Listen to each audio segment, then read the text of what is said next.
sabila yassara. Manusia itu berproses dalam kandungan ibundanya di rahim beberapa masa, kemudian diberikan oleh Allah jalan keluar lahiran yang memudahkan. Ini ayat berbicara tentang prioritas kelahiran normal salah satunya. Makna jauhnya. Jadi maksudnya begini, perempuan itu salah satu diberikan fitrah oleh Allah. Ada rahim untuk mengandung, diberikan yang kokoh di dalamnya. Prosesnya disebutkan nanti di Quran surah ke-22, di antara isyaratnya di ayat ke-5 Al-Hajj.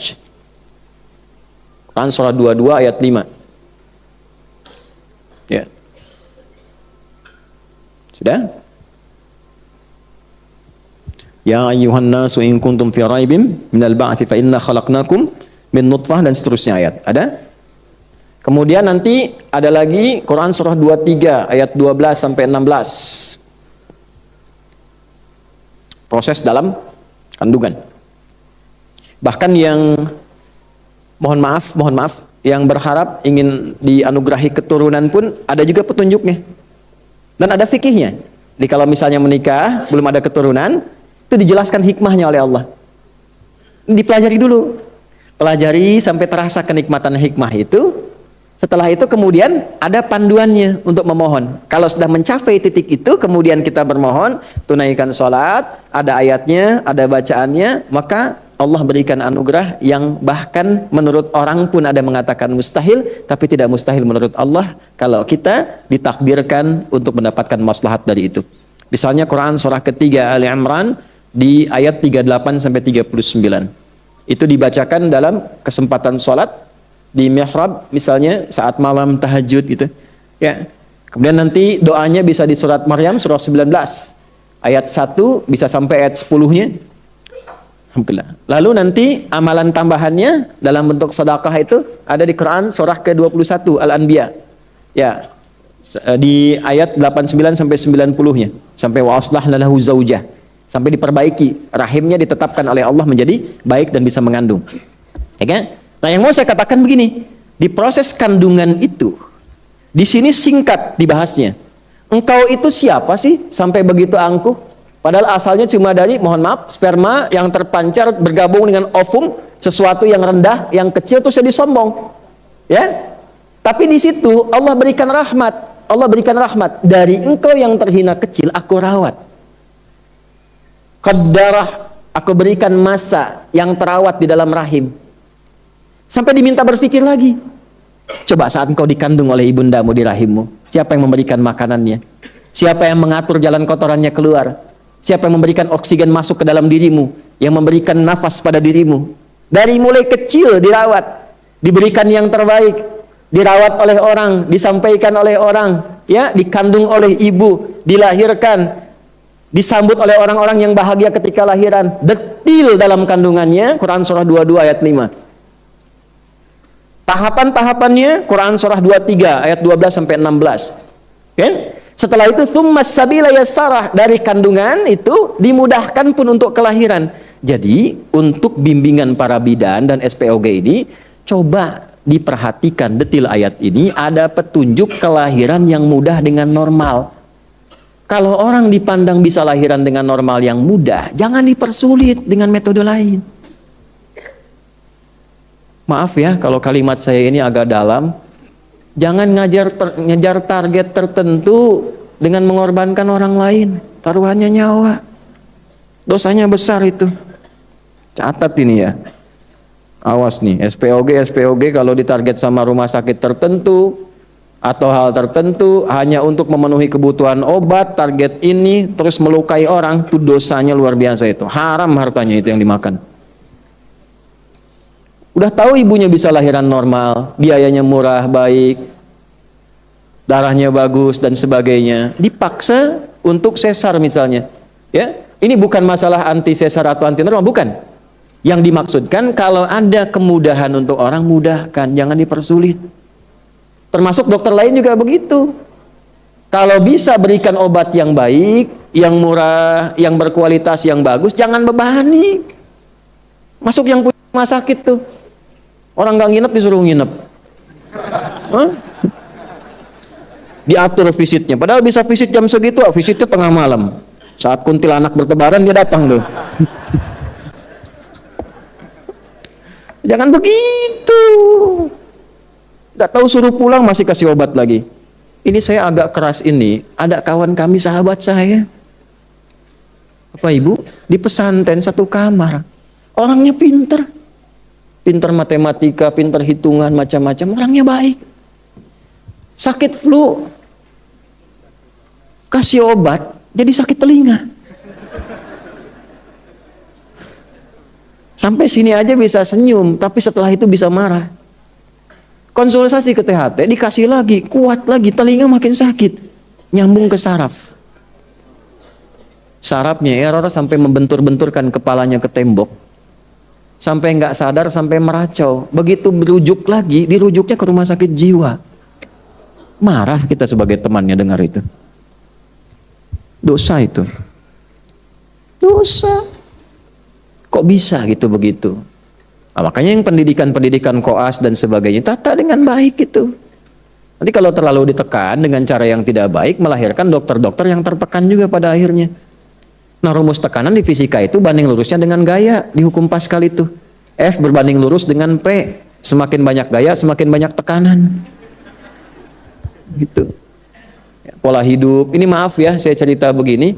Karena ini bukan nafas Quran, apalagi mengaku muslim. Nggak bagus. Ditanya kutilal insan. Kok kamu bisa jadi begitu? Nah, ini gambaran-gambarannya ya. Tolong, kalau bisa dipermudah, jangan sulit. Nah, ini termasuk dalam konteks ini tafsir saya sebutkan. Ini bukan utak-atik ya. Ini ilmu tafsir. Sanadnya ada. Maka yang pertama tafsirnya tsummas sabila yassara, bahkan aku mudahkan jalan lahirmu ketika engkau kurawat dalam kandungan ibundamu supaya engkau tumbuh menjadi pribadi yang lebih baik. Kenapa kemudian setelah tumbuh jadi hebat, dapat sesuatu jadi angkuh? Ini tafsir yang tadi. Pendalamannya tsummas sabila yassara, bahwa Allah berikan jalan yang mudah, Allah saja mudahkan. Kenapa manusianya persulit? Jelas sampai sini? Paham ya? Nah, ini mohon maaf ya, ini karena sayang, bukan karena yang lain-lain. Ya, sayang tuh sayang ilmu. Kalau sayang hati untuk istri dan anak-anak saya. Yang kedua, tsummas sabila yassara, juga ada tafsir yang kedua, yaitu menunjukkan jalan kebaikan dan keburukan. Itu diantaranya dari Quran surah 76 Al-Insan di ayat ketiga. Quran surah ke-76 Al-Insan. Halaman berapa? 587 ya kalau nggak salah, sebelah kanan bawah. Ayat nomor 3. Hal ata 'alal insani hinum minad dahri lam yakun syai'an madhkura. Manusia-manusia yang sibuk. Al-insan itu manusia yang merasa sibuk. Ya, kesibukan yang dijalani dari bangun tidur sampai tidur lagi itu insan. Manusia 5 nama ya. Kalau disebutkan akhlaknya, kelembutannya, fitrahnya itu ins. Lawannya jin. Ya ma'syaral jinni wal ma khalaqtul jinna wal. Nah, pasangan ini disebutkan 18 kali di Quran. Jin itu menunjuk pada satu yang tersembunyi, tidak nampak. Semua yang dari jin dan nun itu tersembunyi. Kecuali jun. Ya. Nah, jin tersembunyi, janin tersembunyi, jannah belum tampak. Semua yang dari jim dan nun itu tidak nampak. Jelas? Jin kenapa disebut jin? Karena fitrahnya tersembunyi. Jadi kalau ada jin melakukan penampakan, itu jin sedang punya masalah. Dia keluar dari fitrah. Ya? Apalagi manusia yang cari-cari penampakan, jin itu error. Jangan dirujuk itu. Ya. Karena jin yang nampak pun sudah bermasalah. Makanya orang-orang yang sering cari penampakan jin pasti hidupnya penuh masalah itu. Fazaduhum rahaqa. Ya. Sebaliknya tampak, kelihatan. Ini tampak. Ya, tampak wajah, pulang tampak punggung. Itu ins. Makanya kalau ada manusia yang senang sembunyi, suami ibu masuk rumah sembunyi-sembunyi. Itu sama dengan ibu yang bilang sendiri ya, sama dengan sedang punya masalah. Lihat teman di jauh dari gang tiba-tiba sembunyi cari jalan lain, itu sedang punya masalah. Suami buka handphone sembunyi-sembunyi ke kamar mandi. Nah, itu sedang ada masalah itu. Gampangnya begitu. Tapi yang kedua, ins itu juga dari kata anisah, anusah, sesuatu yang lembut. Lembut, yang baik, yang ramah, yang sopan. Makanya dari lahir itu dengan kelembutannya disayang banyak orang dari rahim siapapun. Masya Allah lucunya, lembut. Ya, dia tumbuh bergerak aja, jalan, ketawa orang.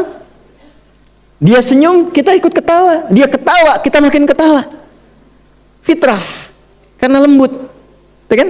Dulu di TV-TV dulu, tahun 90-an, ada anak baru bisa berdiri, terus nyenggol pot neneknya yang vas bunganya itu paling dia sukai. Yang kalau kena sama anaknya, pasti kena marah anaknya. Tapi karena cucunya ini lembut, begitu disenggol, jatuh pecah, neneknya nggak marah. Malah neneknya ketawa dan mengatakan, cucuku sudah bisa berdiri. Masih ingat nggak Bu iklan itu tuh? Oh, maaf ya yang baru lahir sekarang nih. Wah itu zaman-zamannya TPI ada Benteng Takeshi itu soal Doraemon masih di RCTI lah dulu lah jam 7:30 itu. Setelah itu ada Power Ranger. Saya tahu aja itu. Astagfirullah. Nah balik. Sampai di mana tadi kita? Dragon Ball Suzuki Watanabe baru meninggal kemarin yang bikinnya. Ya. Kenapa nyampe ke situ? Antum nih gara-garanya nih. Ya. Jadi lembut, ins. Lawannya jin. Jin itu kasar, tidak harmoni. Makanya bisa dipastikan tidak ada orang kemasukan jin jadi lembut. Permisi Ustadz, mau ikut ngaji, sedang kemasukan jin itu mustahil. Nah, maksudnya begini, kita itu tercipta lembut. Kenapa setelah tumbuh berkembang menjadi kasar? Antum tuh makhluk halus. Yang kasar itu jin. Makhluk halus. Kenapa mesti kasar? Kenapa kata-katanya harus demikian? Ya. Lembut kita, malu. Makanya kalau baca Quran tuh, baca itu malu, nangis kadang-kadang. Ya. Loh kok saya ini kok makhluk lembut kok barusan bicaranya nggak bagus gitu. Nggak enak. Malu sama Allah tuh, ya. Nangis saja kita ya Allah. Mudah-mudahan nggak berlebihan gitu ya. Nah, insan itu terkait dengan aktivitas yang sibuk, ya. Seringkali disindir, ditanya, kok sibuk tapi nggak punya manfaat. Manfaat itu disebut soleh namanya, amalnya soleh. Rugi orang hidup begitu. Wal 'asr, innal insana lafi khusr. Sungguh banyak orang sibuk tapi rugi. Illal ladzina amanu, kecuali orang yang menyibukkan dirinya dengan imannya, maka iman mengajak dia wa amilus. Nah, mengerjakan pekerjaan yang banyak manfaat. Jadi bekerjanya bermanfaat. Ya, bukan hanya ibadahnya. Interaksinya bermanfaat, di keluarganya bermanfaat. Terasa keayahannya bagi anaknya, terasa menjadi suami bagi istrinya, terasa jadi istri untuk suaminya. Manfaatnya ada. Terasa jadi anak untuk ibunya. Demikian seterusnya.